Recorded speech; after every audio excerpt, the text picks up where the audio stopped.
श्री कृष्ण कहते हैं, जब जीवन का रणभूमि जैसा संघर्ष तुम्हें चारों ओर से घेर ले, जब अपने ही निर्णयों का बोझ तुम्हारे कंधों को झुका दे, जब सही और गलत के बीच की रेखा धुंधली पड़ जाए और मन भ्रम, भय, असफलता और निराशा के अंधकार में डूबने लगे, तब स्मरण करो कि तुम केवल यह शरीर नहीं हो, तुम केवल परिस्थितियों के खिलौने नहीं हो, तुम वह चेतना हो जो अजर है, अमर है, अटल है। हे अर्जुन, जीवन एक युद्ध अवश्य है, पर यह युद्ध दूसरों से पहले अपने भीतर के संशय, आलस्य, मोह और भय से है।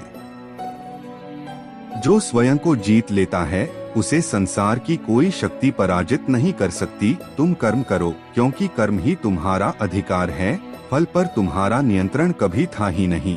और जब तुम फल की चिंता में उलझ जाते हो, तब तुम्हारी शक्ति क्षीण हो जाती है, तुम्हारा मन विचलित हो जाता है और तुम्हारा लक्ष्य धुंधला पड़ जाता है।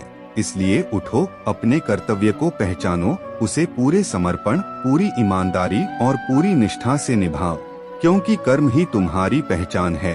परिणाम तो समय और ईश्वर के हाथ में है। याद रखो, कठिनाइयाँ तुम्हें तोड़ने नहीं, तराशने आती हैं। जैसे सोना अग्नि में तपकर कुंदन बनता है, वैसे ही मनुष्य संघर्षों में तपकर महान बनता है। जो व्यक्ति हर परिस्थिति में शांत रहता है वही सच्चा विजेता है, क्योंकि बाहरी शोर से अधिक खतरनाक भीतर का शोर होता है। अपने मन को अपना मित्र बनाओ, क्योंकि यही मन तुम्हें ऊंचाइयों तक ले जा सकता है और यही तुम्हें गहराइयों में भी गिरा सकता है। जब तुम्हें लगे कि सब कुछ समाप्त हो गया है, तब समझ लेना कि एक नई शुरुआत तुम्हारी प्रतीक्षा कर रही है, क्योंकि हर संध्या के बाद प्रभात निश्चित है।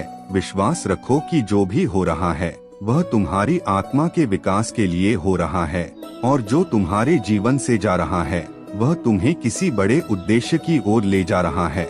आसक्ति दुख का कारण है, इसलिए अपने कर्म से प्रेम करो, पर उसके फल से आसक्त मत बनो। जब तुम अपेक्षाएं छोड़ देते हो तब तुम भीतर से मुक्त हो जाते हो, और जब तुम भीतर से मुक्त हो जाते हो तब संसार की कोई भी परिस्थिति तुम्हें बांध नहीं सकती। अपने लक्ष्य को स्पष्ट देखो, जैसे अर्जुन ने केवल मछली की आंख देखी थी, वैसे ही तुम भी अपने उद्देश्य पर दृष्टि स्थिर रखो।